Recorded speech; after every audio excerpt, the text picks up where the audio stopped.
Yes. Dealing with the vast community Yes. of Muslims around the world, especially in the United States. And my big concern is that you have infinite number of different cultures coming from the Middle East. Yes. Who would you address the issue of discrimination that they have against, the Muslim community of Black Muslims here in America?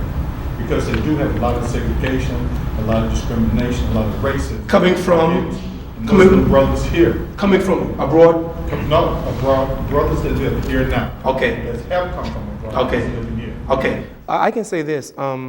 One of the things, I must be honest with you, brothers and sisters, that I love about Islam, is that there's no racism in Islam. That is the religion of Islam. That is, when you read the Quran, and I got a confession to make. Another confession. You know how some people confess they used to be alcoholics? I'm a recovering alcoholic. Well, I'm not a recovering alcoholic, but I am a recovering racist. I used to be a racist. And I used to be in a group called the Nation of Islam. Some of you here was part of that group, right? We used to teach. Now, you really got to keep this here. I'm serious. See, I haven't covered the sound is still on. In the Nation of Islam, they used to teach that all white people were devils. And I used to be part of that movement, same movement that Malcolm X was part of. And like Malcolm, he woke up, he made Hajj, he made pilgrimage. I just read one verse from the Quran, and it made me love the position of Islam with other races. Ya ayyuhan nas, inna khalaqnakum min dhakarin wa untha, wa ja'alnakum shu'uban wa qaba'ila lita'arafu, inna akramakum indallahi atqakum.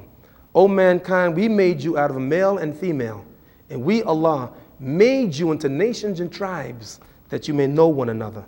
Verily, the most honored of you in the sight of God are those who are most righteous.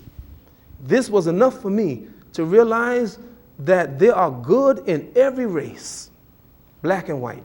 And trust me, it makes no difference to me. I'm a Muslim.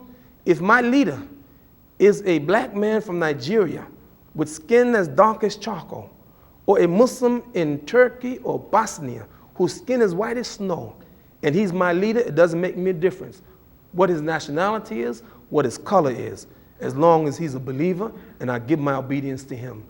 I don't have that color consciousness anymore. God is my witness. I love people. I love different cultures.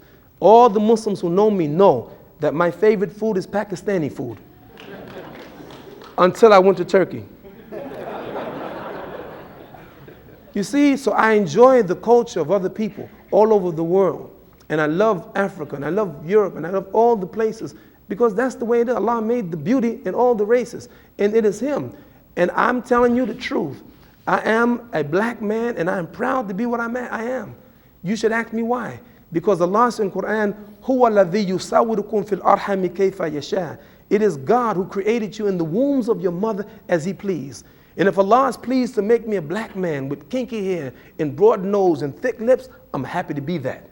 And by the same token, whatever you are, your red hair, your blonde hair, your white skin, your green, green. Whatever it is, you should be happy because the God created you that way. Allah made you. And if Allah made you be a man, be happy to be a man. If He made you a woman, be happy to be a woman.